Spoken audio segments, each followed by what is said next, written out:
Hey, we're here to see if things grown in hydroponics has any flavor.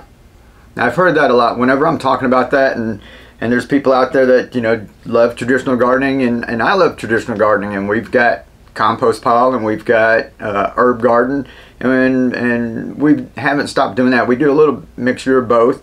Some plants don't like being inside of wet environment all the time. So there's some things that we do still grow in traditional methods, but whenever I talk about hydroponics, I always get these comments like fruits and veggies and lettuce and all of this stuff doesn't taste the same. Now, you guys know I'm growing a lot of kale.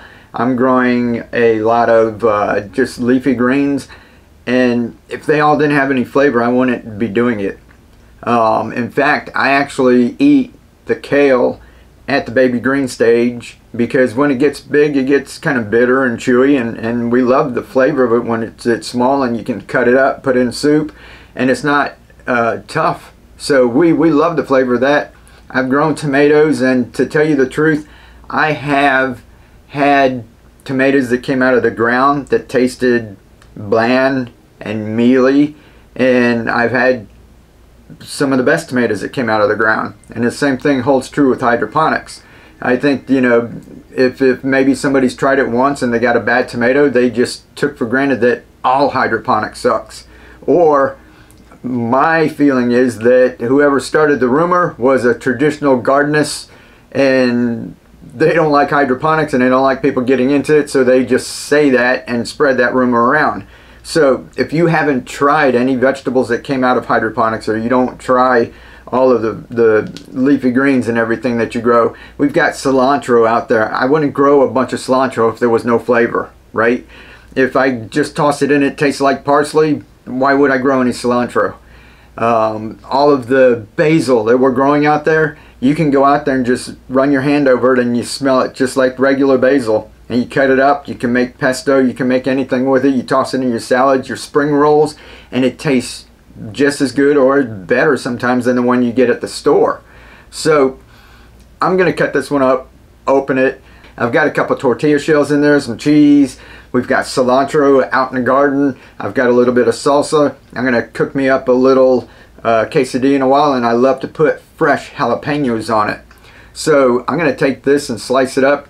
Kind of like, what's that place we get? Tijuana Flats. If you go and get like a enchilada, where you get like the black bean enchiladas and that, and they come with fresh jalapenos if you ask for it, and I just love that. So I'm gonna cut it open, and if this has no flavor, it shouldn't bother me at all, and I'm gonna just see how it tastes. This is actually our first one that's, you know, decent size. There's a lot smaller ones in this we can actually pick and use, but this is the first decent size one that came off of there. And there's banana peppers out there too. And I told Keely I would let her have the first banana peppers, so, you know, there's those aren't hot or anything, and those go on in your salad. So we'll taste a couple of those too on here, and then when the tomatoes come in, we'll do that too. So I don't expect it to be really hot, but I just want to see if there's flavor, you know, because everybody says there's no flavor. So I'm going to cut a couple slices, because I'm going to use this on my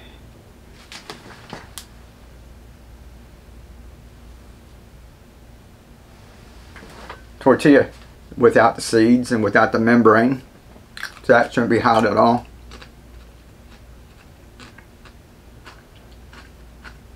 It's got flavor. I can tell it's a pepper. That's good. It's like a little spicy spicy green pepper. Now that it's not a whole lot of seeds on there, right?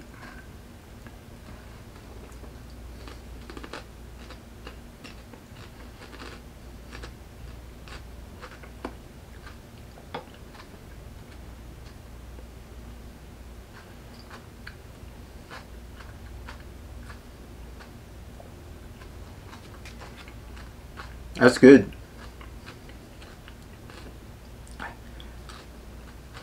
Now there's some heat coming through. That's just like a jalapeno, and I didn't really get too much of the seeds or the membrane. I don't eat a whole lot of spicy stuff, so I'm getting older. It's plenty spicy enough for me. Okay, now I'm chewing up seeds. Now I can taste the heat. This thing's just as hot as anyone that I've got in the store. No lie. So the flavor, this part of it, just like a little spicy green pepper, fruity. That's got flavor. It's not bland at all. And this up here, my nose is on fire. There's a bunch more seeds. Try that one.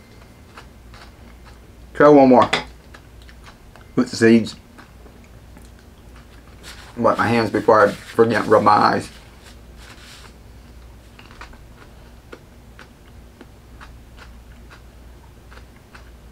Yeah, that's really good. So my battery went dead, so while I was waiting, I said, I'm gonna go make me a small little quesadilla. Try this out. Get a little salsa. We're gonna put these on. Got a little thing here. These were awesome. When I was cooking my quesadilla, I was still tasting this. Let's just toss some of these on here like that. We'll try it out. You can always get some more, right? How's that look? Alright, give me a second. This is just some shredded cheese, bacon bits, cilantro from the garden, and the jalapenos from the garden. If we had the tomatoes come in, we could have made our own fresh pico de gallo. Need a whole jalapeno with it. A little bacon bit. A little cilantro on there, get a little bit of everything, a little bit of our,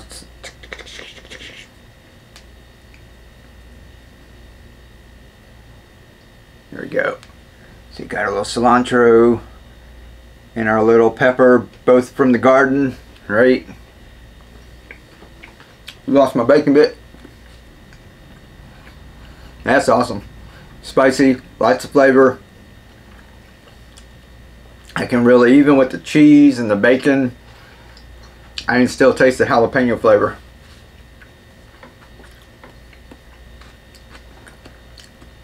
Awesome. That's pretty cool. We grew that in the hydroponic buckets. Y'all check out those videos. I'll leave a link up above. Put them in the bucket where we had the holes coming out the side. Same master blend formula we used in everything else. And all we did was keep it topped up. We didn't let it go all the way down and come back up, right? I'll have full videos on it. Just kept it topped up. Let it go. Didn't change the nutrients any. Didn't change check the pH. Didn't change out water. Didn't, all the stuff that everybody worries about. All we did was keep it topped up. And we got these peppers. We got some banana peppers coming. So, do you have to do it like that? No. But I'm showing you the least amount of effort. The easiest way that you can do it and get you some fresh food. If you guys want to spend more time doing it, if you want to put bubblers in it, if you want to test different nutrients, if you want to change out your nutrients, you know, every 2 weeks, all of that's fine. That's all, like, you know, where you learn how to do more. This is the basics. Anybody can do this. And no care at all. I just left them sit and just topped them up. The peppers didn't use, like the tomatoes, I'm going out there every couple of days and keeping them topped off. This, you know, I could let them go like a week before I come back and put a little bit of nutrients. They didn't use hardly any. I've got 3 of these growing in each one, and we've got some banana pepper stews. So you guys get out there, go grow some food, live to inspire, keep on growing, be the change. Oh man, this is good.